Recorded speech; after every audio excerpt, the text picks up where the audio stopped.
Welcome to Falling Through the Cracks.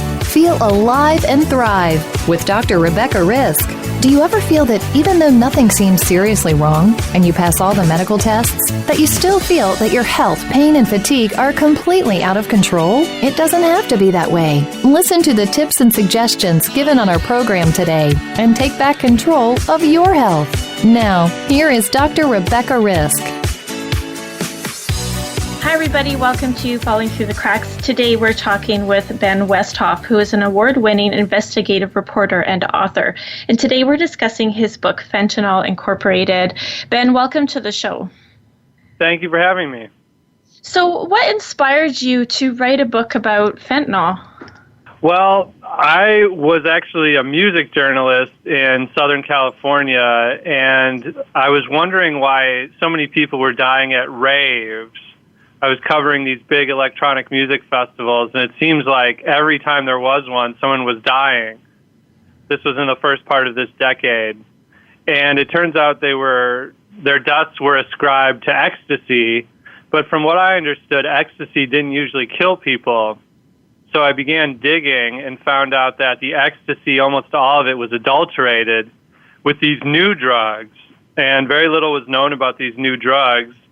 So I began investigating them, and it turns out they were almost all made in China.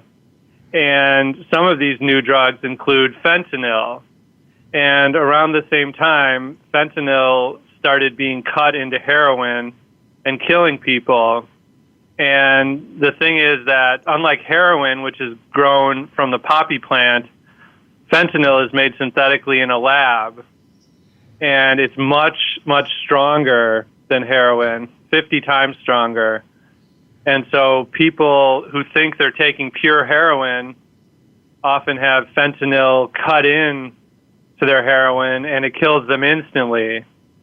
And so the more I began researching all of these new drugs, the more I realized that fentanyl was the deadliest, and in fact it's gone on to cause the greatest drug crisis in American history, and now kills more people here annually than any drug in history.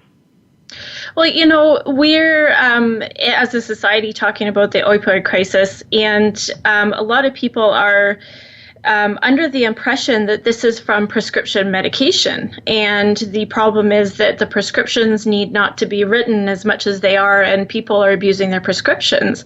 But what I'm actually gathering from your book is that that may not be the case.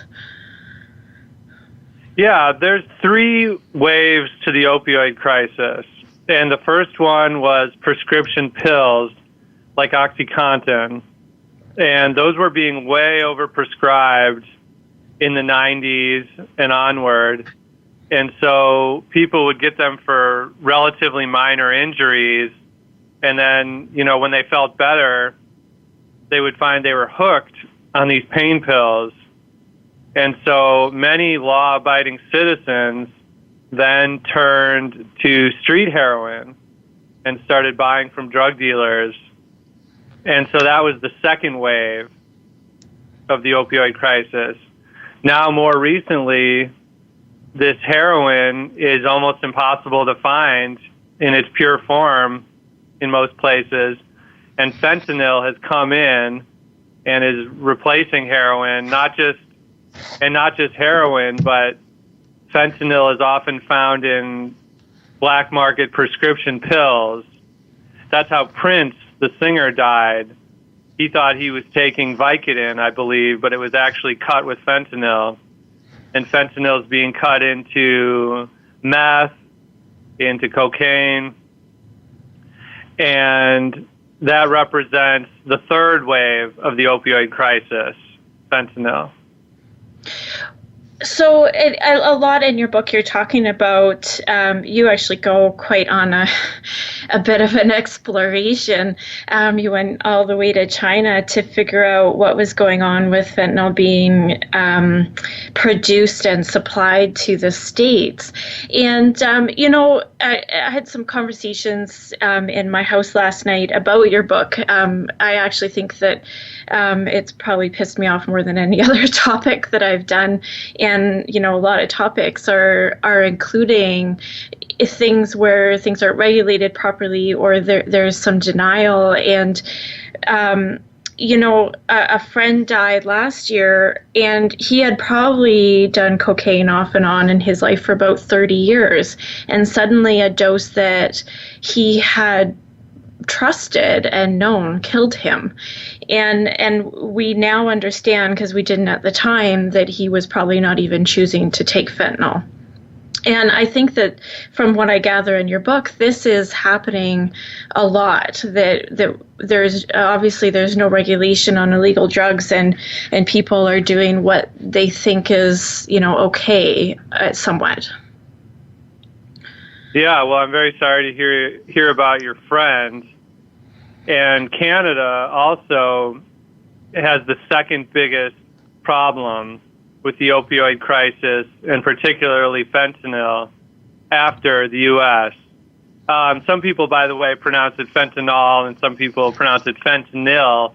It's so new that pronunciation hasn't really been settled on. But yeah, in Canada, it's been a tremendous crisis too. And like you said, it's often cut into other drugs. But in Canada, it's been the worst, starting in British Columbia on the West Coast. And fentanyl is often a problem in itself. People are taking it because it's so powerful, and it's causing a horrible crisis in places like Vancouver. Whereas in the U.S., the problem started on the East Coast in places like New England, and now it's spread to the Midwest, and it's coming to the West Coast here. And yeah, it's an awful problem in these two countries, and it's spreading to Europe and a lot of other places as well. So where is it coming from? Well, fentanyl is a medical drug that's made in legitimate labs, and it's an important painkiller. Like if you've had an epidural while giving birth, that's often fentanyl. And if you have a colonoscopy, they often give you fentanyl beforehand. But the fentanyl that's being abused is illicitly made, and almost all of it comes from labs in China. And traditionally, drugs used in North America have come from countries like Mexico, Afghanistan, and maybe Southeast Asia. But China has the manufacturing industry, the base, and particularly chemical and pharmaceutical companies. And they have a huge industry there. China produces more generic drugs and other chemicals than any other country in the world. And most of these companies are making legitimate chemicals and drugs. Some of them are making these illicit ones, and some companies make both. And so regulating this industry is very difficult, and China is having a hard time cracking down on it. But almost all of the illicit fentanyl that's killing people in the U.S. is made in China, and it's either sent directly through the mail. People order off the dark web or even off the regular web, and they get these packages in the mail delivered by the U.S. Postal Service, or else it's funneled through the Mexican cartels, who bring them through the border and distribute it on the streets. And so it's coming into the U.S. and Canada through a couple of different channels. And it's not just fentanyl, but also these fentanyl analogs. And fentanyl analogs are drugs that are very similar to fentanyl, but chemists change the chemical structure just slightly to make something that's legal. A new drug that impacts people like fentanyl, but it's just barely legal because the formula has been tweaked. And then when that drug is banned in China, the chemists just make a new one. And this goes on and on and on. So, from what I gather from your book, what's happening is they're in China making chemicals that are used to make fentanyl, and it's legal at the time that they're making it, and then it gets banned internationally, and then China will of course ban it because that happens, and then they change a molecule in it so it's slightly different, and then they're selling that, saying it's almost the same thing. Yeah, exactly. And this has been going on for a long time. China just recently had a new law to ban all fentanyl analogs. So all types of fentanyl, even if it's never been created, it would still be banned. So the U.S. was glad to see that China doing this, but President Trump has been tweeting recently that he believes China is not following through. And even though China has these laws on the books, it does a very poor job of enforcing these laws and regulating this industry. And so it doesn't seem too likely that China's industry will be brought under control anytime soon. Well, now, your experience in China, when you actually went to some of the labs, at any time that you did this, did you ever feel like your life was in danger? Well, it was a pretty scary thing, yeah. In 2017, I was in the middle of reporting this book, Fentanyl Inc., and I was trying to figure out the China connection, how that worked, because no one had ever really done much reporting on it.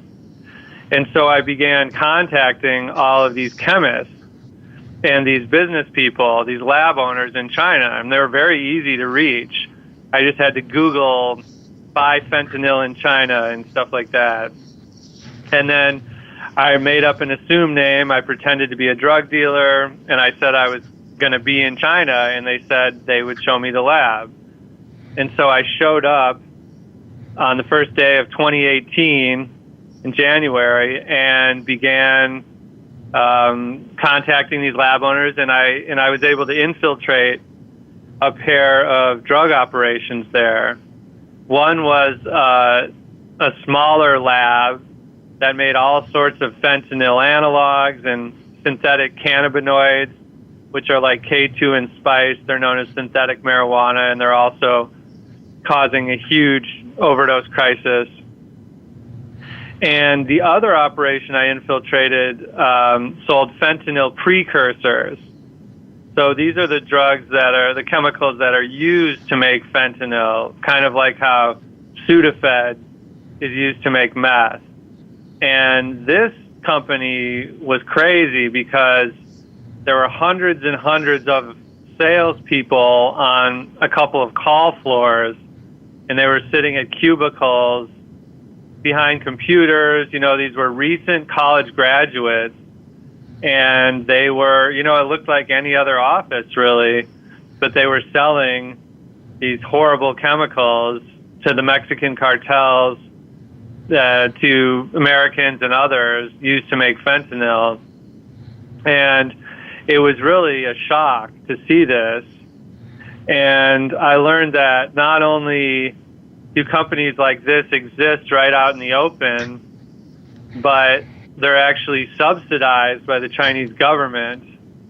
And these companies get all sorts of tax benefits, grants, and other financial incentives to sell these type of chemicals. So it was a very eye-opening trip.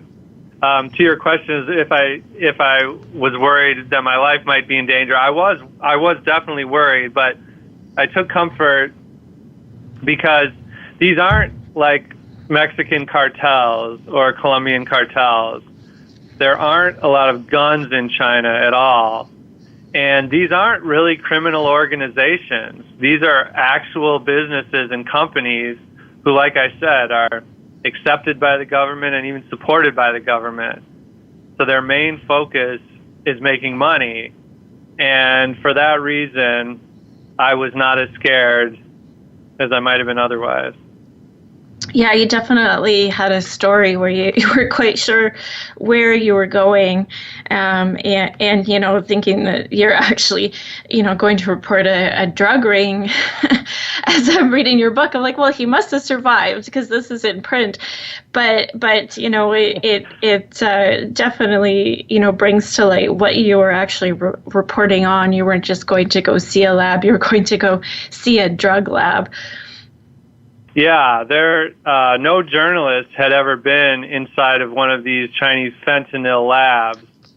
And so it was important to me because these drugs are killing tens of thousands of people every year. And I needed to see what it was really like to really understand it. So it was a hard thing to talk to my wife about and my parents, but ultimately, I survived. I lived to tell the tale, and I learned a lot that went into my book.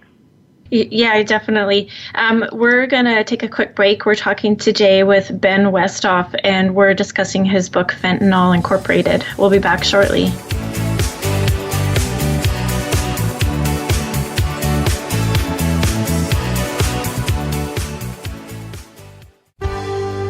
Your life, your health, your network. You're listening to Voice America Health and Wellness.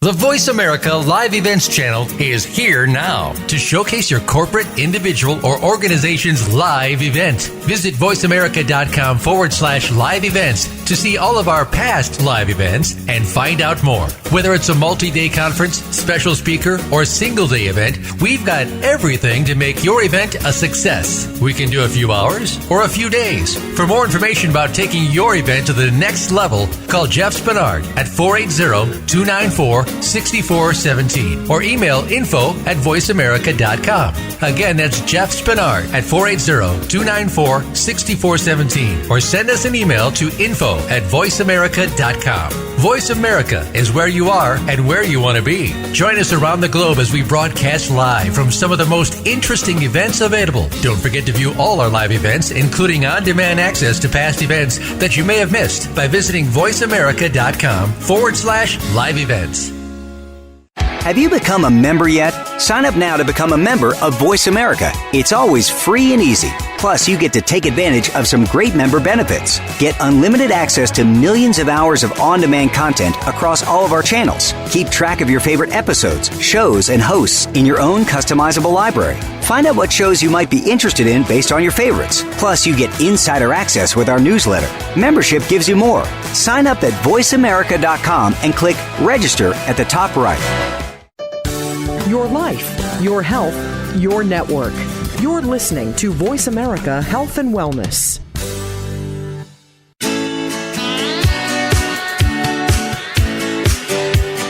You are listening to Falling Through the Cracks with your host, Dr. Rebecca Risk. To reach the program today, please call in to 1-866-472-5792. Again, that's 1-866-472-5792. You may also send an email directly to Dr. Risk. The email address is anantacalgary@gmail.com. Now, back to Falling Through the Cracks. Feel alive and thrive. My co-host Oliver is a 7-pound Chihuahua cross, and he sits through all my shows with great puppy patience. He was super happy when I came home with Carbona Pet Stain and Odor Remover, which is an oxy-powered formula with active foam technology, and it is engineered to permanently remove pet stains and odor. Carbona is a household brand. They've turned their decades of cleaning experience into products that get the job done fully, quickly, and easily. Although he tries his best, Oliver sometimes does have accidents. I pulled out the Carbona Pet Cleaner, and voila, we were stain-free and clean. It was easy to use, pet-safe, and hassle-free. The built-in 2-in-1 brush top tackles stain at the surface and deep in the carpet fibers. It is now my other best friend. Use code FTTC at carbona.com to save 20%. Happy cleaning! Welcome back. Today we're talking with Ben Westhoff, and we're discussing his book, Fentanyl Incorporated. So, Ben, when we should make clear that when these drugs are being sold from the China lab, it's obviously illegal for them to be in the countries they're being sold to, like Canada and the US. But it is legal for them to sell them in China. And from what I gather from your story, they were aware that they were hiding it and sending it through the packages in a certain way. And then it was coming into countries where it is illegal to land. Yeah, exactly. So these Chinese companies, even though the chemicals they're producing are technically legal by the letter of the Chinese law, they know that the places they're exporting to, it's illegal to have these drugs. And so they resort to a lot of different smuggling techniques. When they're sent through the mail, they showed me this phony packaging that they use. Some of them looked like packages of dog food, and they'd put the chemicals in there.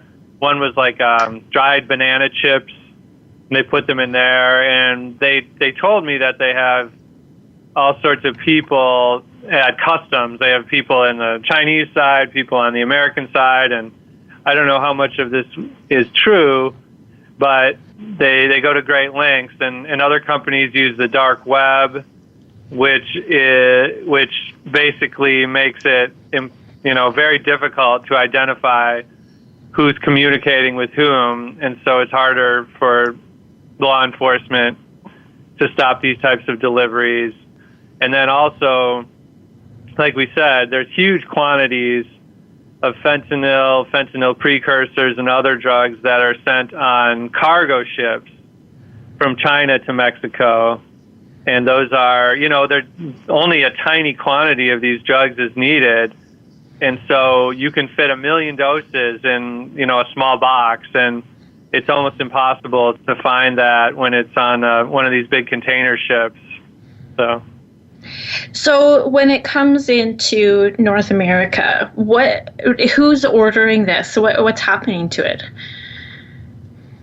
Well, there are a couple of different scenarios. One is that the Mexican cartels have ordered it, and they are packaging it up. They're cutting the fentanyl, and then they're mixing it in with other drugs and sending it across the border. When it comes into the U.S. and Canada through the mail, it's much purer. So these shipments through the mail are like 90% pure fentanyl or more. And so these are often dark web dealers, so people who will package it up in tiny quantities and sell it on the dark web or the internet. And so there are also people who do things like they buy pill presses, and those also come from China, and they take the fentanyl and they package it into pills. And then they even stamp it with name brands like Vicodin or OxyContin. And so that's how all of these fake pills come onto the market. And they look exactly like the real ones, but they often kill people immediately who take them. So one thing that I've always wondered is if this drug is killing people, aren't they killing their customers? Yeah, that's what a lot of people wonder. And unfortunately, I think I've talked to a lot of addicted users and law enforcement, and they tell me that the addict's mindset, their brain has been hardwired just to really crave this drug. And so often they don't even get high anymore. They're just, maintaining. They're getting off sick, as it's called. When you're in withdrawal, you get these flu-like symptoms, but then, they want to get high again. And so fentanyl is so much stronger than heroin, it gets them high again. And when they hear that someone is overdosed, unfortunately, a lot of these addicted users don't say, I should stay away. They say, oh, I want that. If it's that strong, it's not going to happen to me, but I want to feel high again, and that seems to be the sad reality. So they think that it's a better high because somebody died from it, so they go looking for that specific high. Yeah, they think it's a lot stronger if it killed someone or made someone overdose. Okay. And that's not really the case. It's that what I understand, and of course this makes sense, is there's obviously no regulation. So what's being made is changing because the drugs that are coming out of China are changing according to what's legal in China. And then it's being made and then cut into the drugs by the dealer. So we have all these hands that the drugs are going to, and obviously it could be a different chemical makeup from China that we don't know how it handles with people, or it can be a different cut or made different by the certain person that made it and actually made the actual fentanyl. Yeah. So there's no regulation on that, so nobody knows what they're getting ever.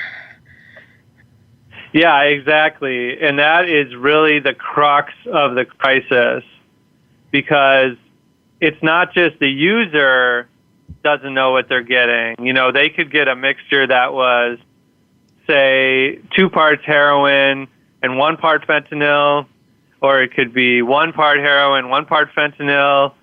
You know, they have no way of knowing how strong it is. And it's not just them. The local dealers don't know. The distributors, the regional distributors don't know. Often the only people who know are the sources back in Mexico who originally cut the drugs up, who know what it is, who know how it's cut. And so once it enters the U.S., you know, and there's things called hotspots too. So it's very hard, very difficult to mix fentanyl properly because such a tiny dose is so powerful. So I talked to street dealers in St. Louis, and they said that they would use a coffee grinder, like a Mr. Coffee grinder, to mix the heroin and fentanyl. And so they would just put it in there, turn it on, the blades would swipe, and mix it all together. But the problem is that this doesn't work to effectively mix it up at all. And so even within the same batch, the same baggie or whatever, the heroin, fentanyl mixture they're taking one time might be completely different than the one they take the next time. So they think it might not be strong enough and they take more, and then that could be a lethal dose. That absolutely can happen, yeah.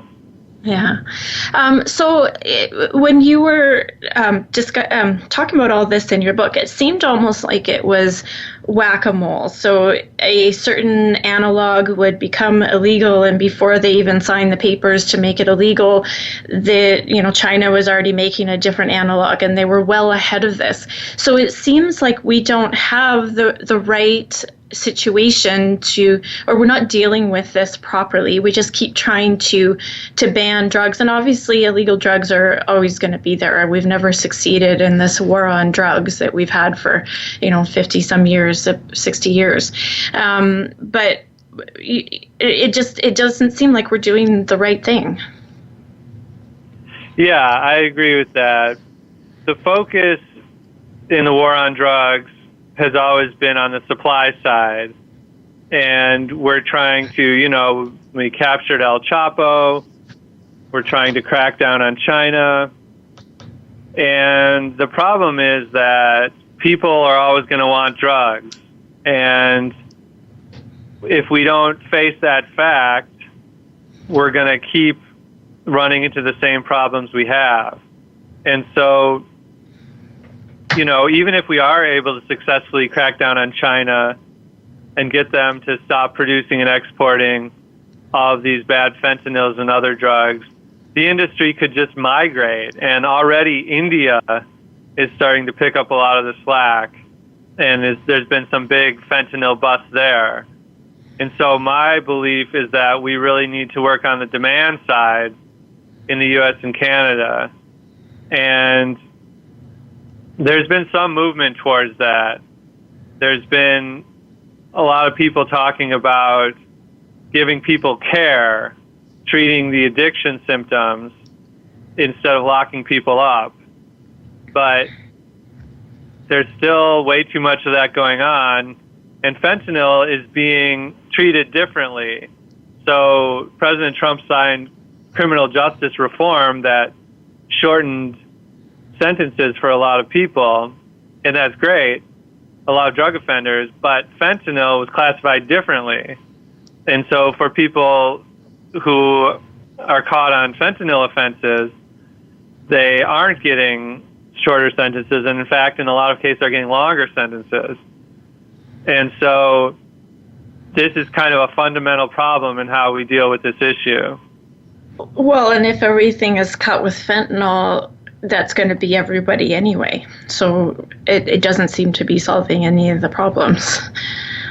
Exactly. And you've touched on another important issue, is that there's a lot of lip service paid to prosecuting the dealers and leaving the individual users alone. Except the problem is that many people aren't these big kingpin dealers. They're just selling to support their own habits. And so a lot of times the users and the dealers are the same people, and then these dealers don't even realize, like you said, that fentanyl is in the drugs that they're selling. There's no way they could know. And so to have special punishments to lock these people up for longer, it's really just exacerbating the problem and not getting to the real heart of the issue.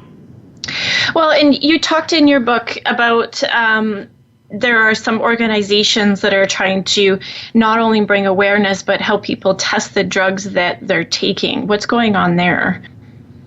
Yes, this movement is called harm reduction, and it's kind of like sex education. You know, if you believe that kids are always going to have sex, then you want to teach them how to do it safely, as opposed to abstinence education. And harm reduction is basically, like I said, admitting that people are going to use drugs. We just want to help them do it safely. And so one method that you mentioned is called drug checking. And basically there are these kits, and they're sold from companies on the internet like Bunk Police. And these kits are pretty inexpensive. And basically they can help you identify if the drug you have is what you think it is. So if, say, you get an ecstasy pill, you scrape off a tiny little bit, and if it's actual ecstasy, actual MDMA, it will turn purple, like a dark purple. If it's something else, it will turn a different color.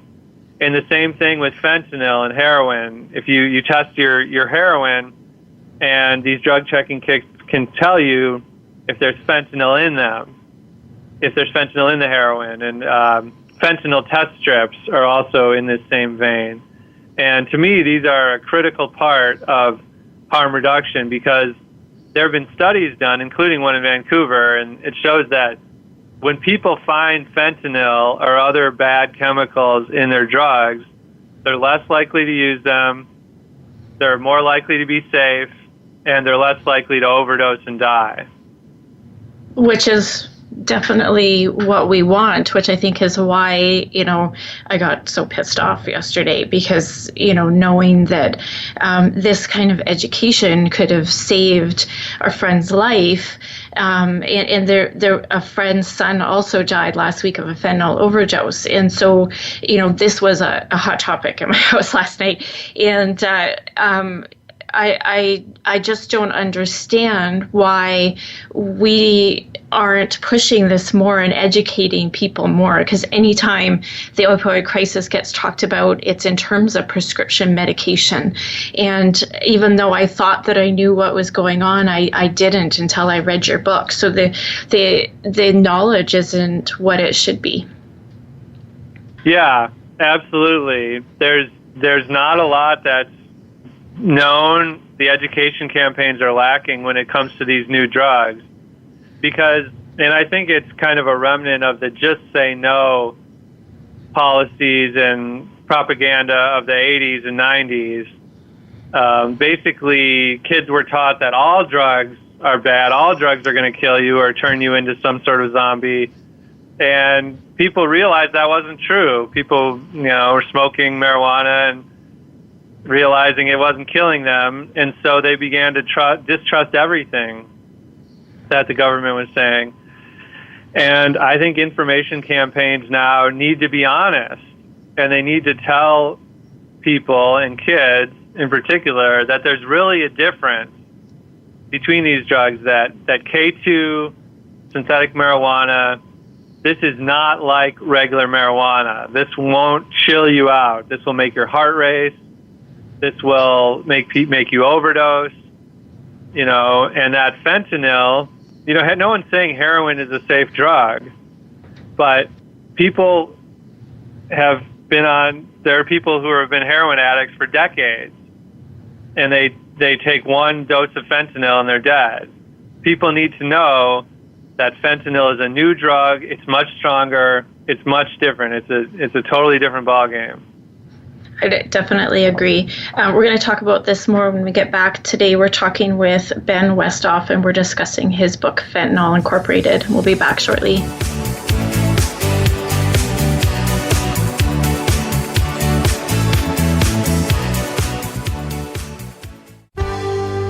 Your life, your health, your network. You're listening to Voice America Health and Wellness. Have you had a chance to check out Voice America's online magazine and blog? If you love our hosts and shows, check out articles that give an even deeper perspective, plus topics about health and fitness, movie reviews, philosophy, business tips and tactics, spirituality, positive thought, current events, and even more about your favorite host. It's just a click away at blog.voiceamerica.com. That's blog.voiceamerica.com. The Voice America Press Blog. All access, all the time. If you think you've seen online TV before, let us surprise you. VoiceAmerica.tv is online now. The leader in live internet talk radio has done it again. Multiple channels, a state-of-the-art viewing experience, live and on-demand programs streaming 24 hours a day. It's exactly what you want, when you want it. VoiceAmerica.tv. From health and wellness to business, sports, and everything in between. Discover our new world. Visit VoiceAmerica.tv now and experience the future of online television. VoiceAmerica.tv. Your life, your health, your network. You're listening to Voice America Health and Wellness.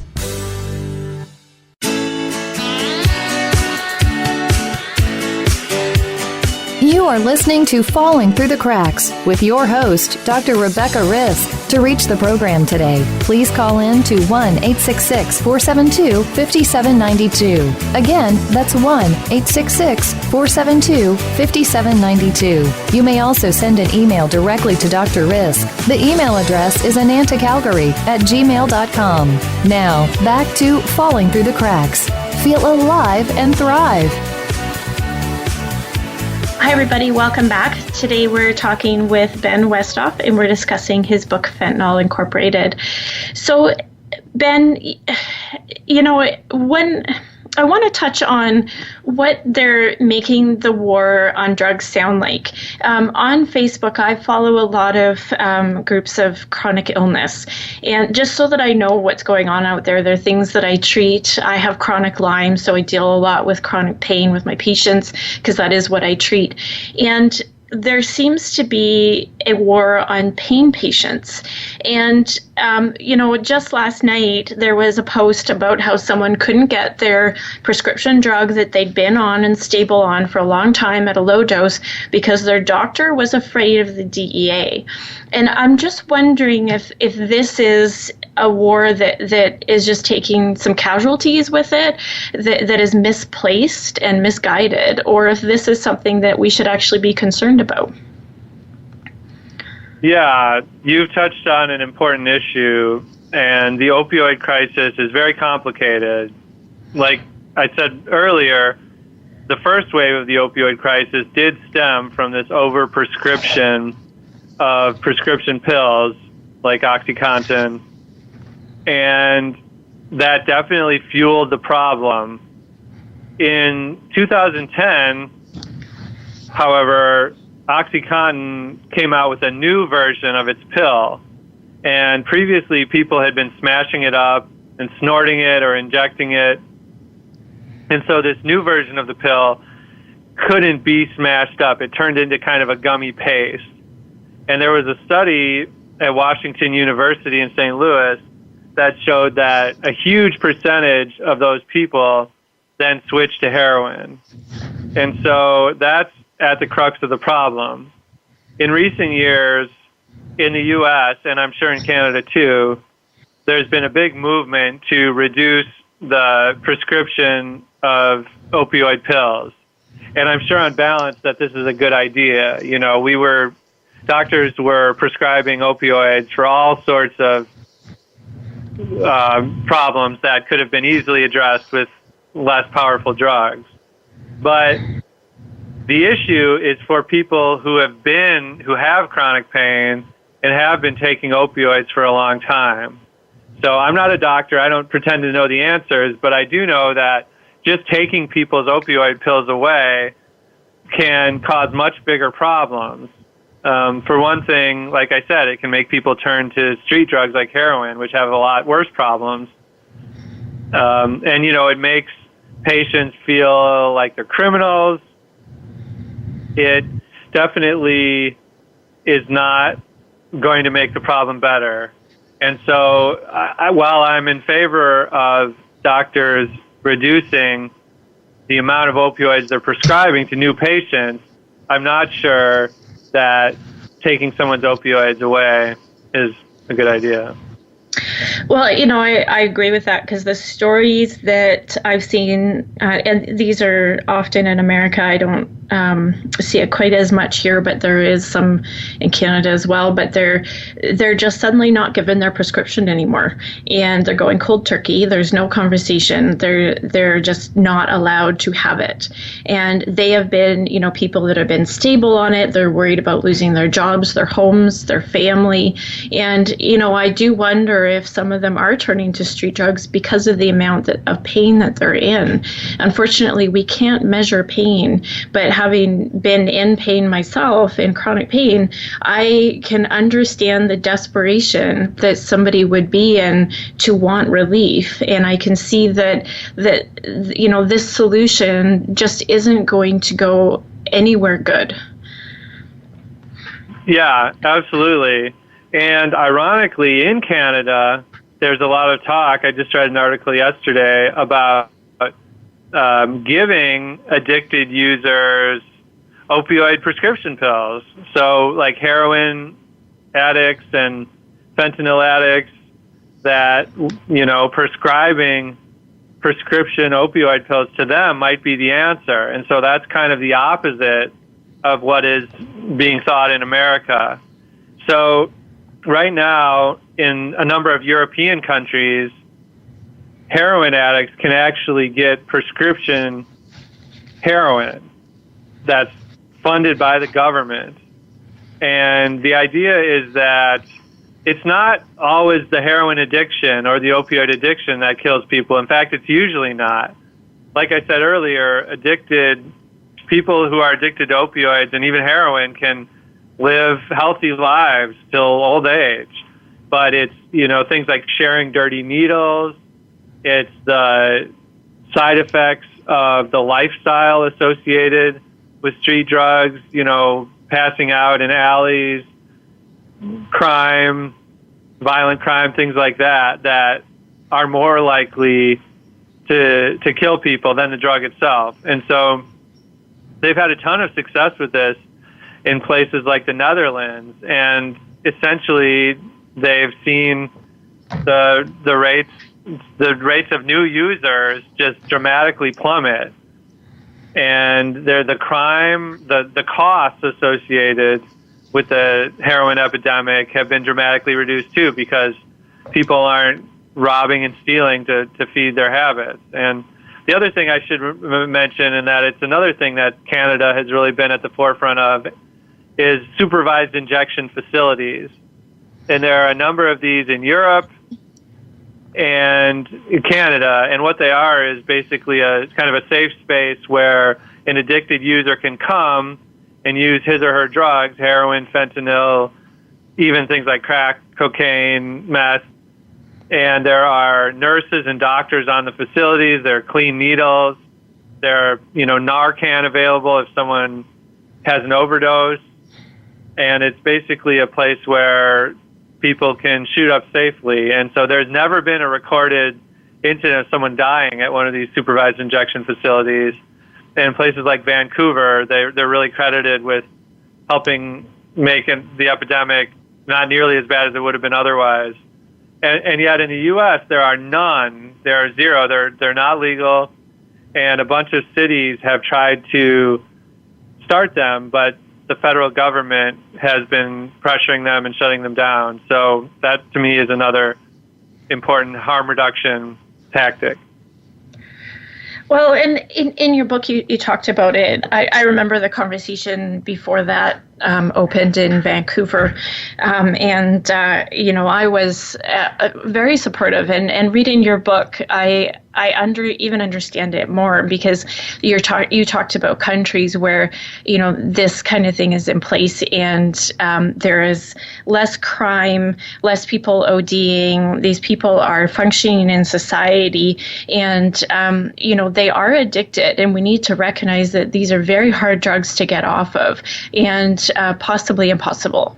And so to just ostracize them and say, too bad and we're not going to make this safe is also turning a blind eye, saying that this is something that is going to go away, which is how, America is treating it, that we're going to have this war and we're going to win and this is going to go away. But, people have been using recreational drugs for, hundreds of years. I don't think this is going to stop. Yeah, absolutely. And I think that's sort of the underlying philosophy of this. We want to be realistic and we want to use proven solutions. If we took even a fraction of the money that's dedicated to the war on drugs and moved it towards harm reduction, I think there would be, very quickly we would see the number of overdose deaths dropping. Another important harm reduction tactic is medication-assisted therapy.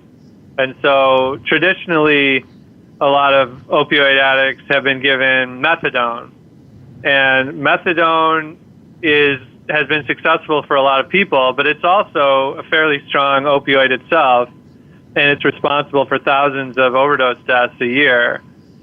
So there are new drugs known by names like Suboxone, which are much milder, but they also satisfy opioid cravings. And so medication-assisted therapy gives people access to these drugs like Suboxone. And not only that, but it works, but addicted users see therapists and have counseling. So it's not just people getting medicine and then, being sent home. Because it's often the case that, and I learned a lot of this from Johann Hari's book, Chasing the Scream, is that it's not just that the drug gets its chemical hooks in you. It's a combination of both the chemical and lifestyle factors. So a lot of addicted users have big problems in their lives, unemployment, issues with family, things that are sort of taking them under psychologically. And if people can receive these drugs to help them taper off and at the same time work through the problems in their lives, they see really high success rates of people who are able to just quit opioids entirely. And so I'm a big proponent of that type of therapy. Well, yeah, and Johann Hari talks a lot about community being really important, and in this war on drugs, we're doing the opposite. We're ostracizing addicts, and we're making them, afraid to come forward and afraid to talk about it because they may go to jail, they might get caught, and if we have more open arms, I think we can heal as a society in this situation more. Yeah, absolutely. And you're right that drug abuse is still seen as this sort of shameful activity. But I think, if there's anything good to come out of recent years is that those attitudes are starting to change. I was in a place called Grand Forks, North Dakota, North Dakota is one of the most conservative states in the country, but they had an opioid outbreak of fentanyl deaths and other deaths from opioids, and it really shocked the community. And so they implemented all these great harm reduction techniques, and not only were they targeted at opioid victims and potential opioid victims, but it started going to other drugs as well. And even alcoholism now is viewed there as not something that's a moral failing, but rather it's a medical problem. It's a health problem that should be addressed the same way as a disease. And so that's what the public health administrator was telling me there, that there's been a sea change in attitudes. And I think that's happening in a lot of places. And so if that can be the legacy of the opioid epidemic, then I think that will be something positive to come out of this. I definitely agree, and I think anybody who is affected by this, and I think that, if people ask around, they're going to find more and more that they are.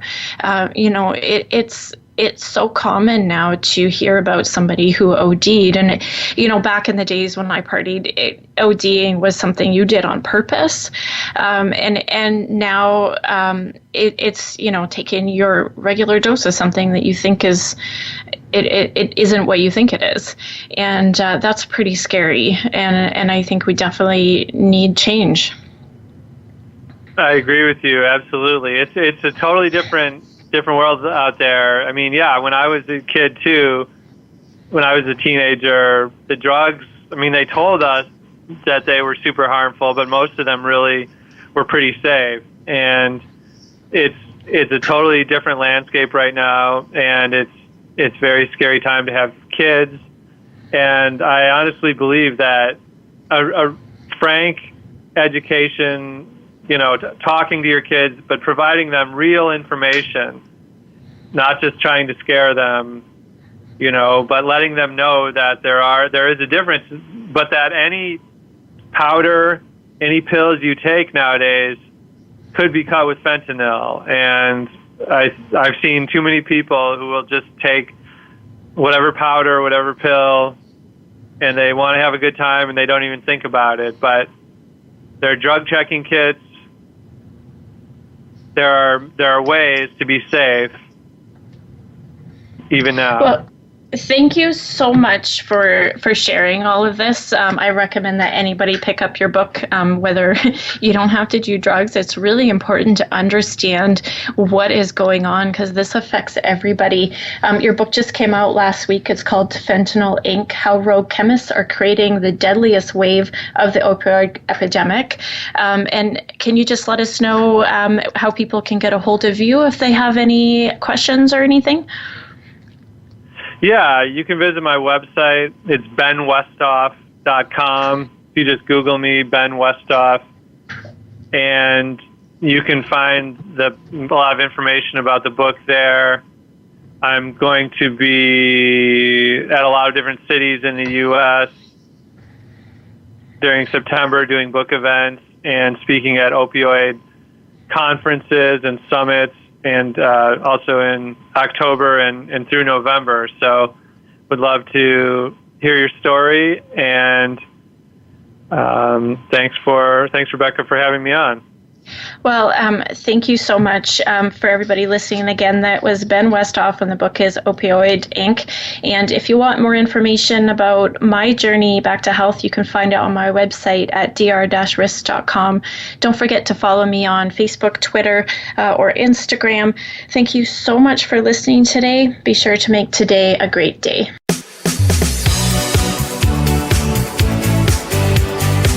Thank you for tuning in to this week's edition of Falling Through the Cracks. Feel alive and thrive. Please join Dr. Rebecca Risk again next Monday at noon Eastern Time and 9 a.m. Pacific Time on the Voice America Health and Wellness channel. We'll talk more next week.